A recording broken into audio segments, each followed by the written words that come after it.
Okay, now I've got out my tray of liquid watercolors, and I'm going to be mixing up a middle kind of a gray tone that I can use so that I can lay in an underpainting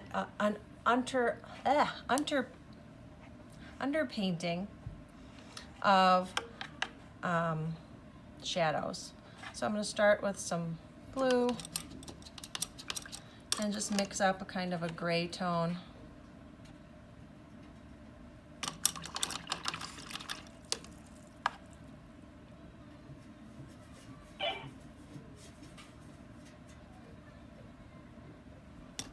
Your shadows are going to look a lot more natural and a lot more realistic if you make a gray using some other colors as opposed to using a straight gray paint. A straight gray paint can tend to look kind of dead and dull. So your gray is going to look a lot more natural and realistic if you make a gray yourself. Custom mixed paint always looks better. So that's a pretty decent middle gray tone. So this is what I'm going to be using to lay in my underpainting for my graduated wash.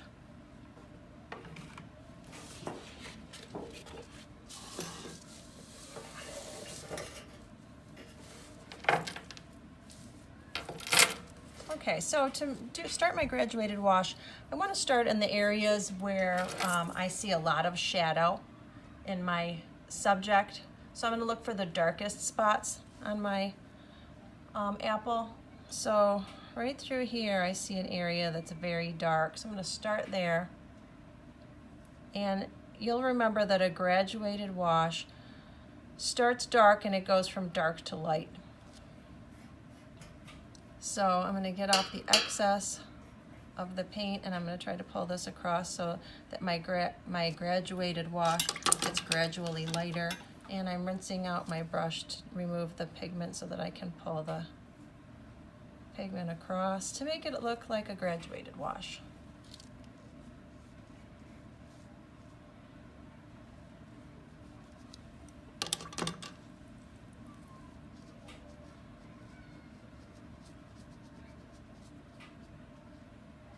Okay, and I see another dark area over here on my apple, so I'm going to start over here, work on a shadowy graduated wash, starting on this side.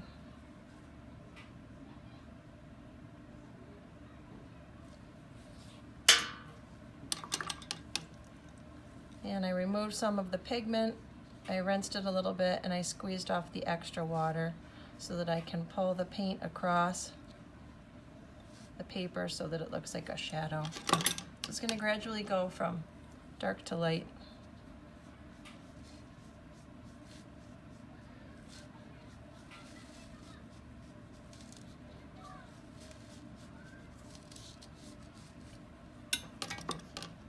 And I see some more shadowy areas down at the bottom.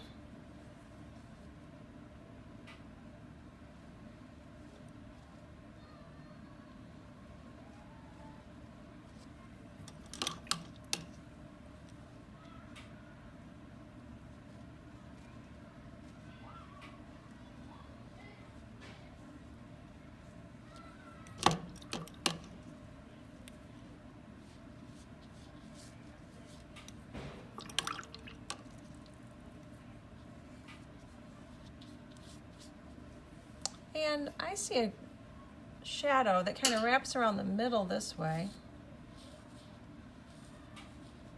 And then it gets a little bit lighter as it goes upwards and downwards.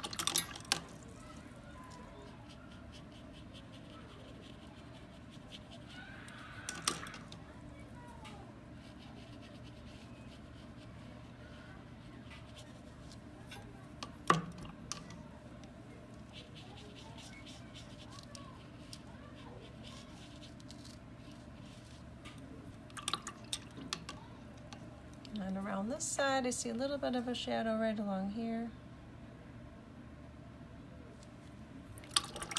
But that one is very subtle, so I'm just going to make that one really light.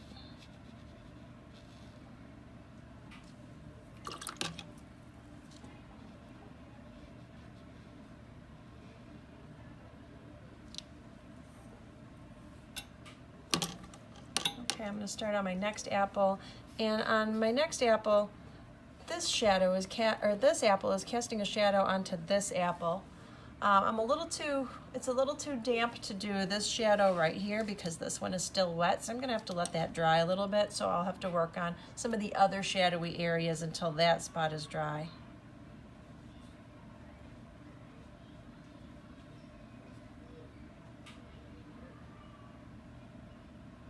The shape of this shadow also helps define the form. The shape of the shadow up here, you can see follows the contour of the form where part of the apple is curved inward, and this is sort of the edge that defines the curve where the apple core goes down into the center. So pay attention to the shape of your shadows because that's going to really make your apple look more three-dimensional and more realistic.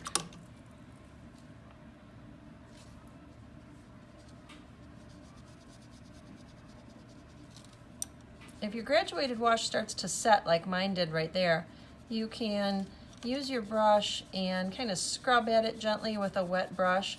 Try to blend it, lift a little bit of the pigment to make that a more smooth, gradual transition from dark to light.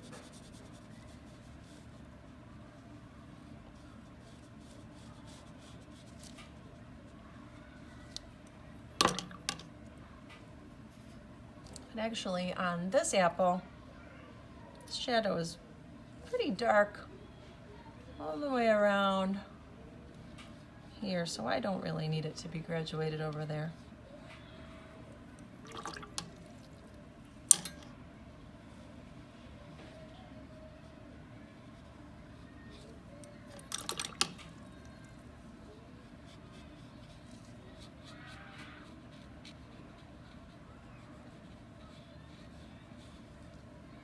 And I'm going to feel this to see if it's still damp.